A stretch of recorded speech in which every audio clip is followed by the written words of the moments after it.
now. Welcome on behalf of the Kilmainham Inchicore Heritage Group. It probably won't have escaped the attention of some of you that today, the 24th of April, is the anniversary of Easter Monday 1960. It's the actual date anniversary of the start of the Rising. And it's interesting that we're in this very room tonight. We're usually down in a workshop space. I want to thank the Richmond Barracks for giving us this room. I don't know if it's a coincidence, but this is the very room, of course, where, in one sense, the Easter Rising ended, because it's where the court-martials took place of the leaders of the 1916 Rising. Michael has done an awful lot. Michael O'Flanagan has done an awful lot to keep the memory, the history of the whole area alive. He's been with his colleagues. He was instrumental in getting this building saved after the school moved out, St. Michael's School moved out, getting this building, the funding for it to be turned into the community centre that it now is. In relation to Emmet Hall, when I was doing a Facebook post to advertise tonight, I described it as an unassuming building, unassuming two-storey red brick building. We'd hardly notice it, except Michael some years ago got a plaque put up on the front. So now we have to notice it as we walk along Emmet Road. So with that remark, I'll ask Michael to tell us more about Emmet Hall. Thanks. I have a little spot on the floor. Will you check that I'm in there, that you can see me? Can you just move over to the right? Can you see me? It's not, you don't have to see much of me, just a little. Yeah, if you move over to the right, Michael. Okay, is that better? Yeah, that's better. Okay, thanks. Okay. These are the corridors, sponsor of the Doom Richard. This, ladies and gentlemen, is a 3-hour lecture, which I will try to fit into 35 minutes, okay? So, first slide, second slide. Yes. The premises, 122 Emmet Road. The premises at 122 Emmet Road were first purchased in 1909 by a butcher by the name of Thomas Henry Wright, who lived there with his wife and 4 daughters and 1 son. He had a slaughterhouse at the back, and it's likely that he grazed his own livestock on the grass plot at the back of the shop. Slide 2. This building was then bought by James Larkin in September 1913 as a branch office for the Transport and General Workers Union. Larkin was one of the most celebrated trade union leaders in Irish history. When the hall was restructured, it had a small assembly hall and living accommodation overhead. It was registered in February 1913 as belonging to the ITGW, at which time Larkin appointed William Partridge as the manager of the hall. Partridge was destined to become one of the most prominent leaders of the Dublin workers after James Larkin and James Connolly during the Great Lockout of 1913. He also fought alongside Michael Mallon and Countess Markovich in the College of Surgeons in 1960. Partridge organised the ITGW meetings in Emmet Hall, and he travelled extensively around Ireland organising the activities for the new union. He also organised many social events.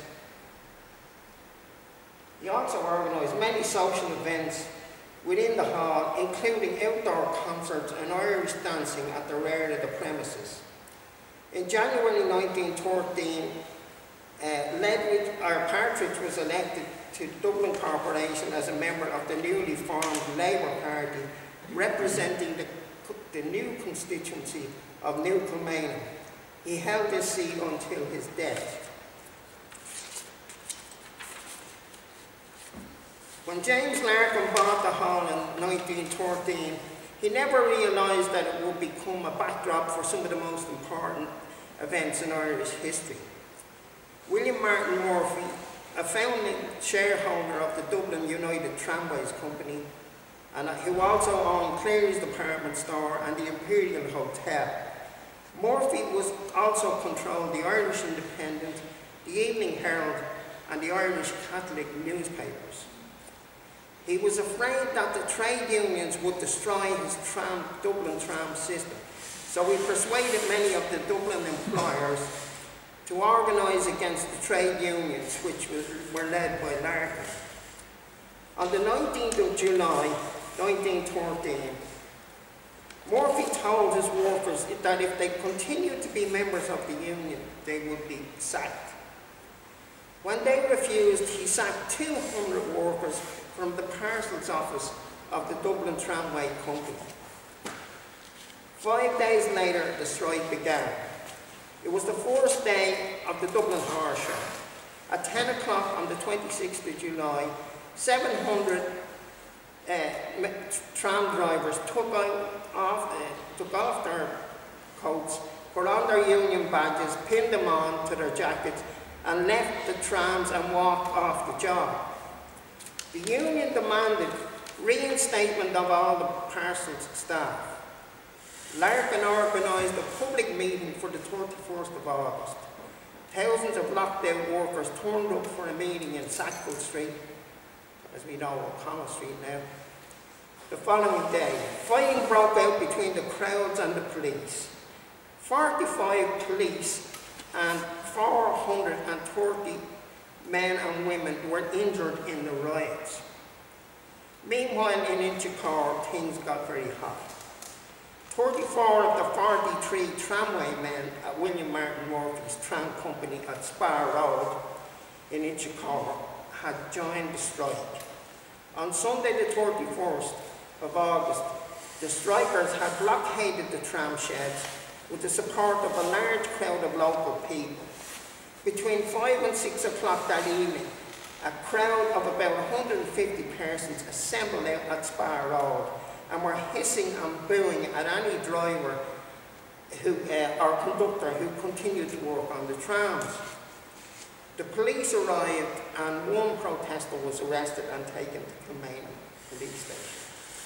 Later that evening, a crowd of 300 gathered outside Emmet Hall for several hours to listen to speeches by William Partridge and Councillor Patrick O'Connell until a detachment of the police, escorted by the Kent Regiment of the British Army from Richmond Barracks next door, arrived and battened the crowd, leaving Councillor Carroll with severe injuries.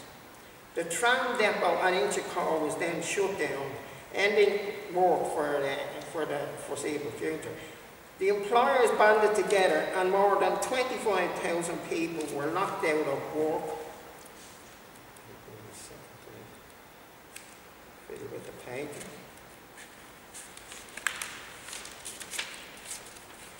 Locked out of their jobs, leaving 100,000 people, including women and children, to starve. The strike lasted for more than 6 weeks, until the 18th of January 1914, when the ITGW called off the strike. It left the population of the city devastated and demoralised. After the failure of the general strike, William Partridge became a member of the Irish Citizen Army, along with James Larkin, and it was set up in 1913 to protect the workers from police brutality. When he became national organiser for the union, Partridge was replaced at Emmet Hall by Michael Mallon. Mallon and his family moved into the rooms above Emmet Hall in 1915. He opened a newsagent shop on the ground floor of the building. A local branch of the Irish Citizens Army was also started at Emmet Hall by Michael Mallon shortly after he moved in. They drilled inside the hall and practiced outdoor drilling in the Phoenix Park. When James Larkin went to America, James Connolly took over as head of the Irish Citizen Army. He appointed Mallon as Commander-in-Chief of the Irish Citizen Army. Meanwhile, a public meeting was held in Inchicore behind the Workmen's Club to launch a local branch of the Irish Volunteers. The Irish Volunteers later became the Irish Republican Army. So they set up the Irish Volunteers. Nearly 2,000 people arrived. Many of them had marched in from Clondalkin. Peadar Doyle, a local man who later became Lord Mayor of Dublin, organised this meeting. Concern was expressed that they were meeting so close to Richmond Barracks. They gathered again on the following Tuesday in a neighbouring field, and companies were formed and drill inspectors appointed. Over 1,000 men attended. The landing of a large shipment of guns at Holt was a source of great excitement for the new volunteer movement. So now, Inchicore and Emmet Hall had two militias, the Irish Volunteers and the Irish Citizen Army, both of which used the hall and both of which drilled in the local area. Larkin left for America and Connolly took over Liberty Hall, and nobody was left in any doubt as to where he stood. Connolly draped the now famous "We serve neither king nor Kaiser but Ireland" over banner from the Liberty Hall. He chose Michael Mallon, already head of the Inchicore branch of the ITGW, as his second in command of the Citizen Army. Mallon was keen to increase outdoor activities and exercises, sometimes along with Con Colbert, who was the leader of the volunteers.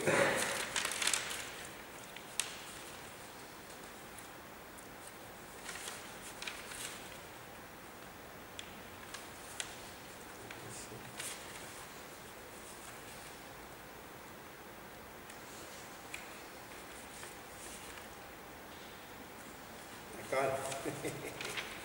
I have problems with my fingers. I have problems with everything. Yeah. And they often cooperated in attacks on buildings in the city. You see, I make sure that I didn't turn out and take it out.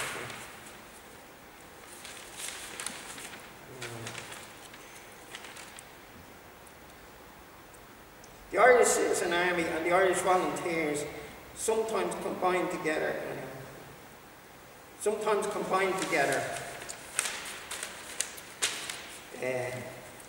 In mock attacks on the various buildings in the city. For both the volunteers and the Irish Citizen Army, fundraising and acquisitions of weapons was the primary concern. Only a high wall separated Emmet Hall from Richmond Barracks and the enclosure, and guns were often secured with the help of a sympathetic Irishman who was a member of the British Army. This was how the Irish Citizen Army was able to have a supply of arms well ahead of the volunteers, who had to drill with hordes until the whole gun running occurred. On Easter Sunday 1916, James Connolly sent William Partridge to Tralee, and it was due to where the ship was due to arrive at Fenit with German rifles, arranged by Roger Casement. However, the ship was intercepted off the coast and arms were captured by the British, and William Partridge hot-footed it back to Dublin. He went to Emmet Hall and he later visited Peadar Doyle of the local volunteers at his home on Emmet Road. They discussed the rising, which was due to take place the following morning. But the following morning, they were shocked to find that the rising had been cancelled by Owen McNeill, who had been the founder of the Volunteers.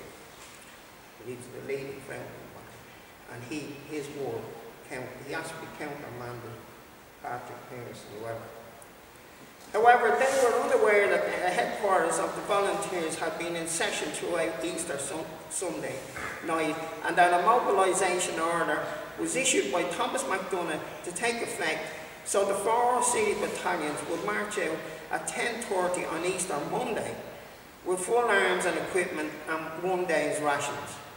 Con Colbert brought this news to Peadar Doyle and William Partridge on Emmet Road and told them that the rising was back on.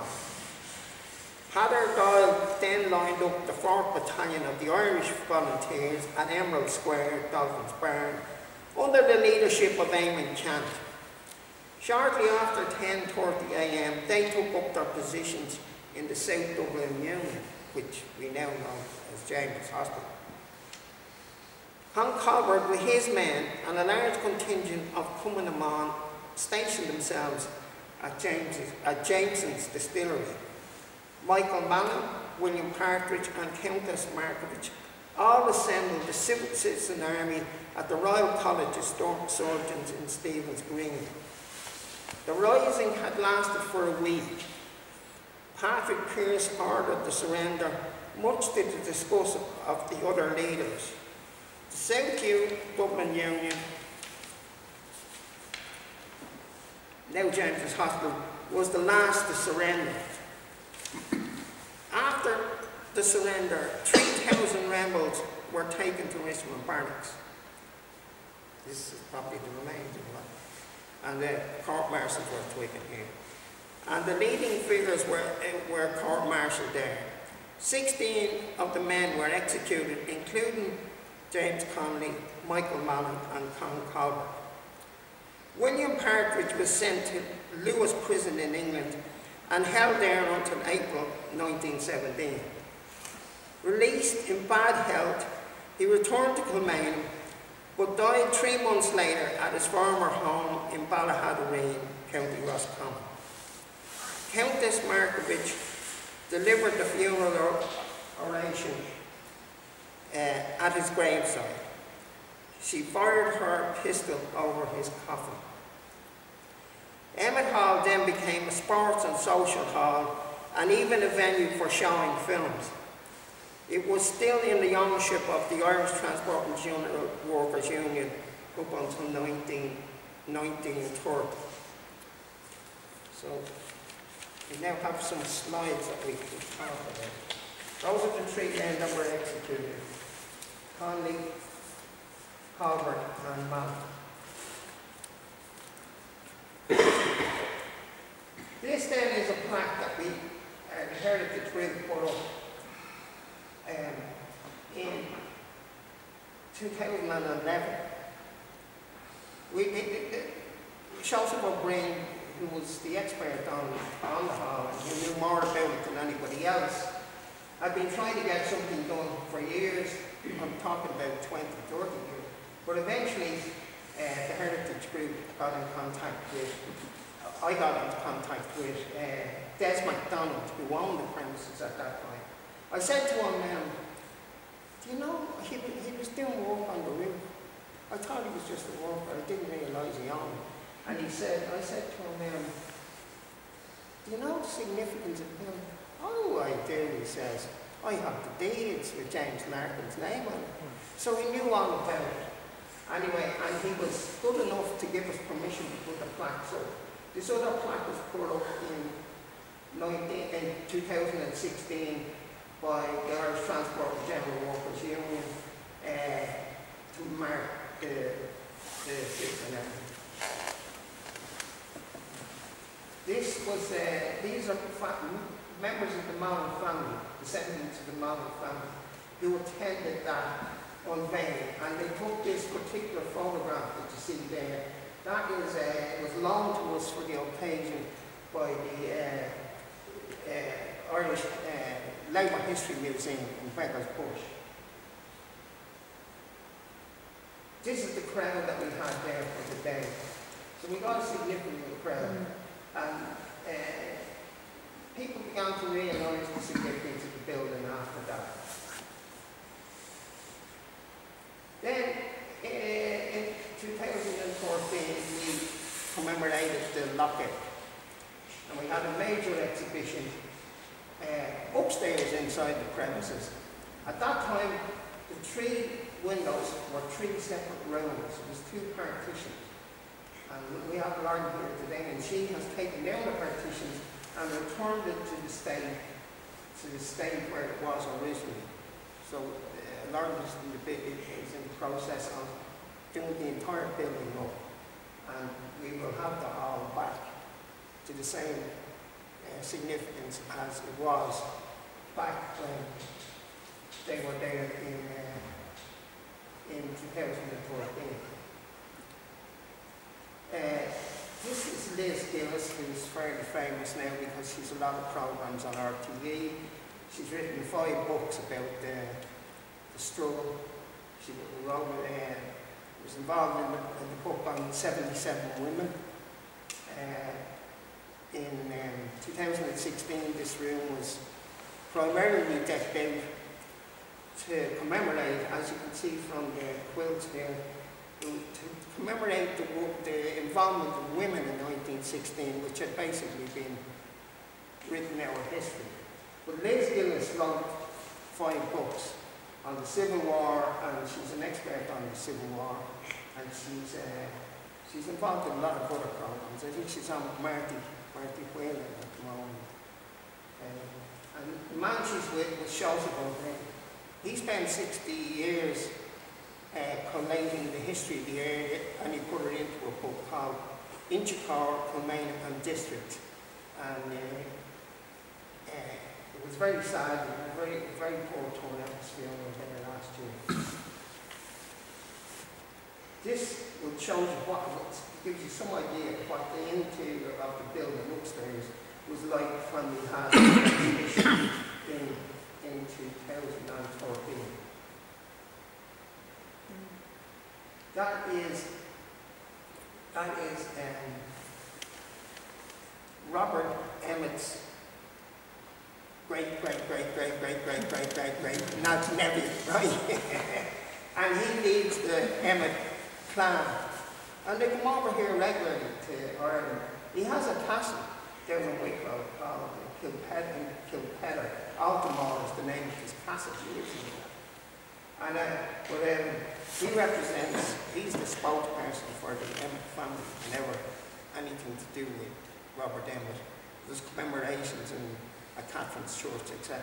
He's usually present. These are other members of the party. They're related to the party, because I can't go through them individually. One is the lady in the lady behind the little girl. She is the granddaughter of Michael Mann. And the other members are members of the party family. They were descendants of the party family. This is an advertisement for 2016. We were marking 1916 as anybody else was.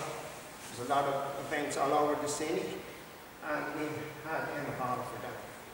And we got a great one then for it. But the main thing was, these 4 men were executed on the same day. They were executed, I think it was the 8th of May, if I remember, 8th of May.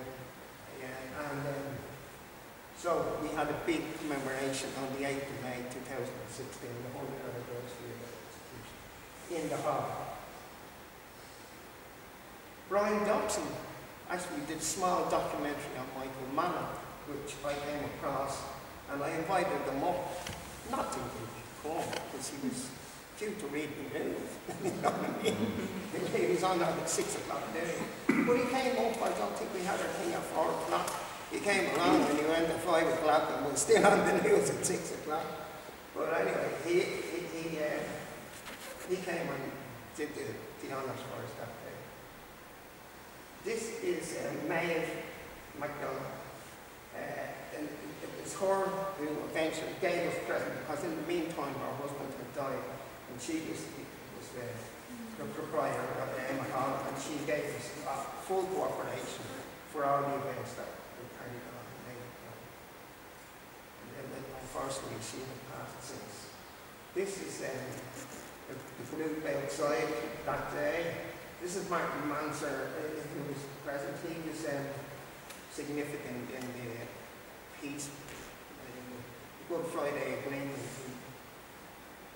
He did all the background work behind Hockney and all the others who came after, all the different Taoiseachs, including I can't remember the names of the Fianna Fáil. Okay. Yeah. Okay. That was big commemoration which marched from the barracks down, took a salute outside Emmet Hall and went on to remain in jail on the same event. Now, this is a different type of thing altogether. I am here launching my poetry book in Emmet Hall with the courtesy of Lauren Tuesday, right? So she said, yeah, you can launch your book in there. The room hadn't been open for 40 years. No, I don't think the compounds were there for 40 years. But it was very significant because the two shops, one was used, I shall see it, you go down and open my painting. But this one hadn't been used for 40 years, and we took the occasion to launch my poetry book in there. So you can see it captured the atmosphere, you know. Okay, what we got now? Yes. So then we set up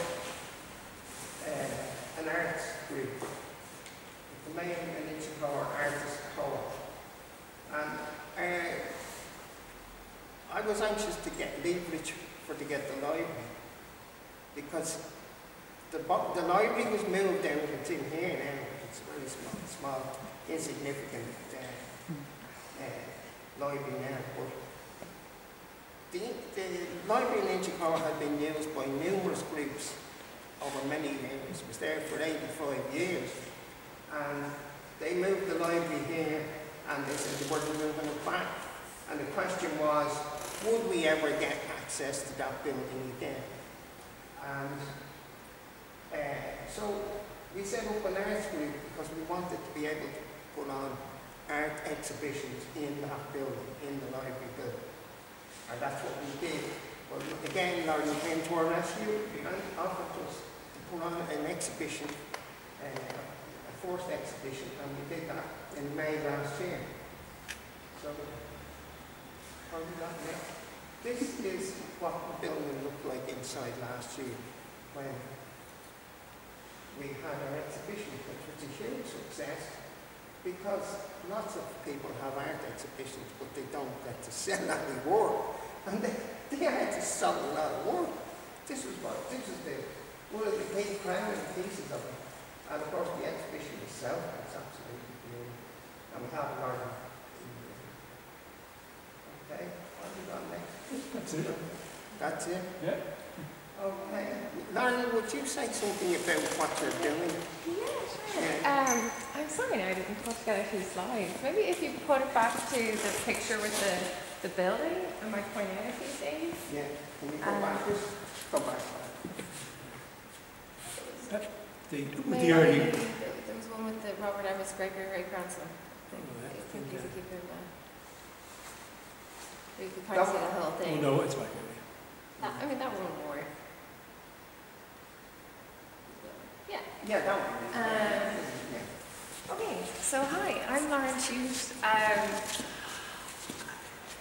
I sometimes wonder how I ended up owning this building. It's kind of an odd story. I know how strange this is going to sound, but I moved to Inchicore in 2017, and shortly thereafter had a baby, and she didn't sleep like ever, this child, unless I was walking her around. And I used to push her in the buggy and used to walk by this building, and the hairs would stand up on the back of my neck. There's just something about it. And then, I finally clocked one day that there were plaques, and I went and Googled it, and I read the story of Michael Mallon, really courtesy of an interview that Michael Flanagan had done with the Dublin Inquirer. Around that time, there was a planning application by the previous owner, Clinton MacDonald, to put a driveway through this shop and build 3 houses and a garden at the back. And there was a lot of local opposition to this because of the history of the building. And something of a stalemate had arisen between the previous owner, the local groups, Dublin City Council, and on board Cronulla, and they were going back and forth for years. And Clinton MacDonald had spent huge sums of money trying to get planning permission to do this, and in around July of 2020, I approached him about leasing this shop here and turn it into kind of a co-working space. I was working with the Greenfield youth area at the time, Patrick Costa. I was like, I think this would be a good spot to have kind of a constituency office, and I can work from there as well. So I got in touch with Clinton and signed a lease on it, and it took about 4 months of very dirty work, stripping it out. It had been, I think the last time it had been used was about 10 years previously. It was a bookies. There were loads of old tickets from people betting on horses. It was full of the ugliest panelling you'd ever seen, and drop ceilings, and just filled skip after skip with just rubbish. There was nothing of historical significance still in it. All of that stuff had gone. It was just full of crap, to be honest. So I stripped it out and, yeah, turned it into an office, and you know, I was really excited by that whole process. It was really exciting to be doing something like very physical, and to you know, see the building starting to be used again, people coming in and out. And I met Michael in person finally through that process, and he was very excited about it. So then I started going to Clinton. Oh, you know, is there any chance we could get the keys for this spot over here? I have a friend who's a florist who's looking for a spot. And he was like, oh, well, you know, I'm not sure, I might get planning permission any day now. And, you know, I want to make sure I have it in vacant possession, and I don't really want to give you the keys to it. So, you know, we developed a relationship, we developed a friendship, and, you know, he was starting to come out and see what we were doing in this space here, and he liked it. You know, I think because of his parents, he felt an attachment and an understanding and appreciation of the significance of the building. It wasn't something he particularly wanted to get involved in himself, but I think, yeah, he had a respect for what we were doing there. And he was taking his last-ditch effort at getting planning permission to do something with the building, and he, you know, I think he could tell that he wasn't going to be successful. And at that time I was like, well, Clinton, you know, is there any chance you just sell it to me? You know, just make all your problems go away. And around that time, fortunately, his wife found out she was pregnant again. And then he was like, yeah, I'll take you up on that offer. And so about 2 years ago, I got the deeds, and now there's Jim Larkin and there's Lauren Chute. It's like very, very exciting. Now, the process of restoring a building like this, I mean, it's like an episode of Grand Designs. Like, you know, the marriage falls apart, everything is more expensive than you think it's going to be. We've had our own kind of dealings with Dublin City Council. So it's taken about 2 years to get it to a place where we now have a contractor who's on site. And we have an expected completion date of June 2025. So we're about a year away from the building being fully restored. And it's being restored to, it'll be an exemplary conservation project. We're replacing everything that was basically stripped out. We'll be putting in kind of period sash-style windows in the upstairs, original shop fronts. The roof will be reinstated, and if you walk by, you'll notice that the chimneys they've been tampered with over the years, so the chimneys will be reinstated. Well, I've read that line a few times about it being like an unassuming two-story building. It will not be an unassuming two-story building next year. It will really be returned to its former glory, and I hope that will kind of like motivate other property owners on Emmet Road to kind of do some of the same work. Just in the last few weeks, while the contractors have been kind of doing inspection holes in the garden, I can tell you that absolutely everything is true about raising livestock. The garden is full of bones. Like, it's just cattle and sheep and, you know, huge big hip sockets, and yeah, definitely there was a lot of livestock and abattoir and butchering happening. I thought I found a gun one day, but it turned out it was just a toy gun. And then some really interesting kind of upturned granite capstones as well. Even the architect was like, I have no idea why these are here or where they've come from. Like possibly from the construction of the barracks wall. There were pieces of granite that ended up in the garden. So all of those are being kind of carefully put aside and preserved. And yeah, by next year, the two shops will be completely done.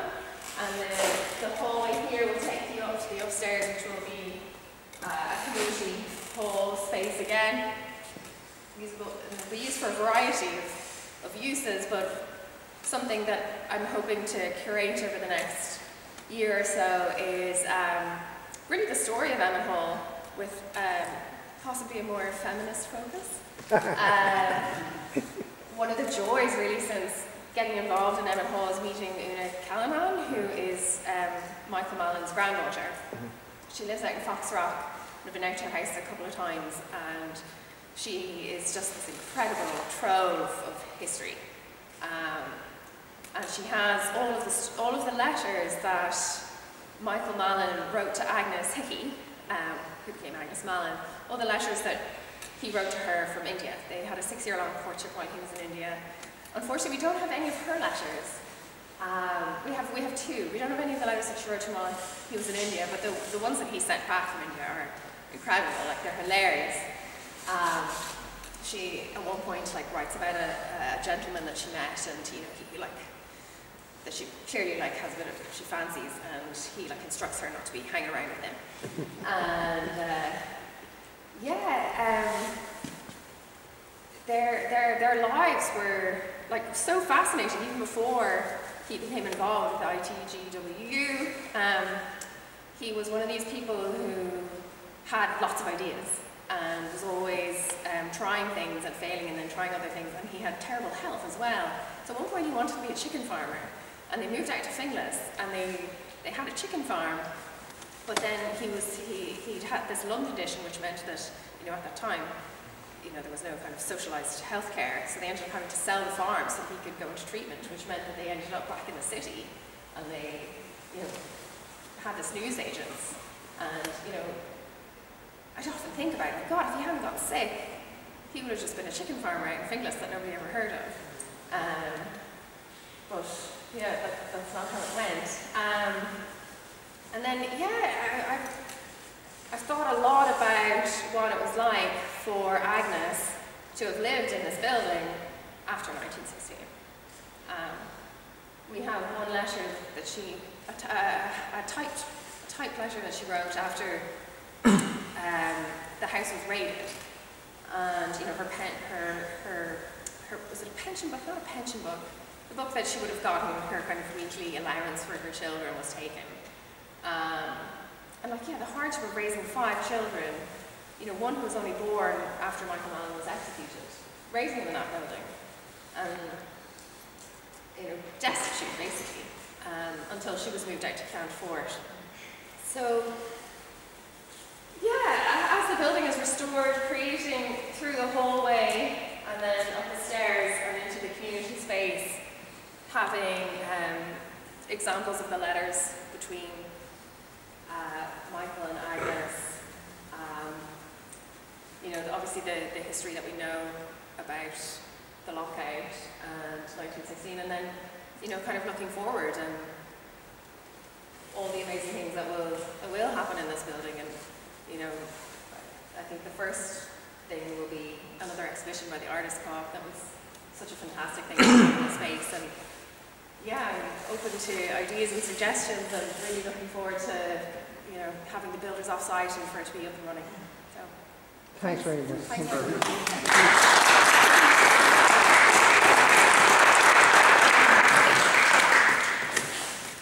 So what's the plan with the frontage? Will you, to what stage do you plan to bring it back? Will it be the newsagents?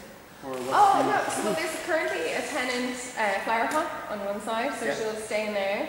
And then on the other side, we're looking for probably a cafe restaurant. Oh, super, and there's a lovely, I mean the garden is fantastic. There'll be a patio space at the back and then access up to the garden as well. Fantastic. Yeah. Yeah. Any other questions or comments for Michael? Oh, please, no. Excuse me. The third or fourth slide that you had in the presentation, can you go back to it? It was a slide showing tram with Cairns written on the front and number 21 on it. It would have been after that. Yeah, There, that one. yeah. Okay. Would it That's be the right? same. That's the same image that's used on the front of Joseph O'Brien's Bryn's book, The yeah. History of Kilmaine Minchicor. I found that online somewhere, so if you're going to ask me any awkward question about the year or anything, I don't rightly know. Well, it's not that, it's the location. Would it be right in saying that this was taken at the junction of Tyrconnell Road and Emmet Road? Exactly. Yeah. Yes, that would be the building that was later Bowles would be one of those buildings that you can see. In that. Yeah. I'd say it's possibly 1930s or something like that.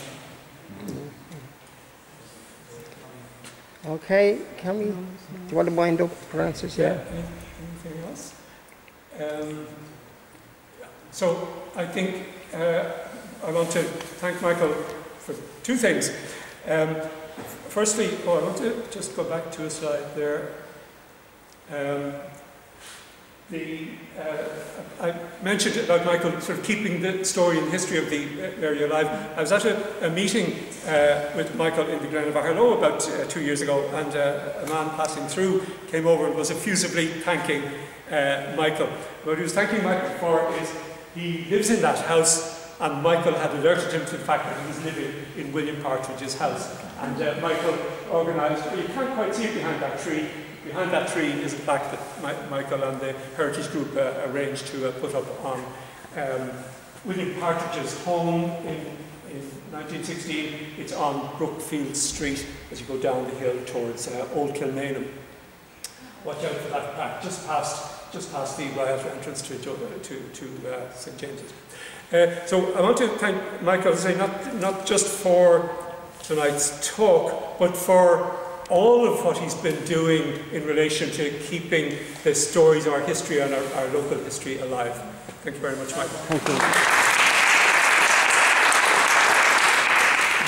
Now, I just want to tell The you last one. about a few other things that are coming up.